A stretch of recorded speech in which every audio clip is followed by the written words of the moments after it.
నేను వాకిటి శ్రీహరి అనే నేను శాసనం ద్వారా నిర్మితమైన భారత రాజ్యాంగం పట్ల నిజమైన విశ్వాసం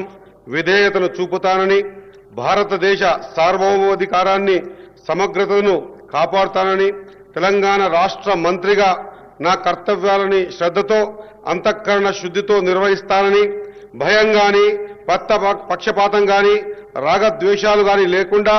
రాజ్యాంగాన్ని శాసనాలను అనుసరించి ప్రజలందరికీ న్యాయం చేకూరుస్తానని దైవ సాక్షిగా మనస్ఫూర్తిగా ప్రమాణం చేస్తున్నాను. నేను వాకిటి శ్రీహరి అనే నేను తెలంగాణ రాష్ట్ర మంత్రిగా నా పరిశీలనకు వచ్చిన లేదా నాకు తెలియవచ్చిన ఏ విషయాన్ని నా కర్తవ్యాలను సక్రమంగా నిర్వహించేందుకు అవసరమైన మేరకు తప్ప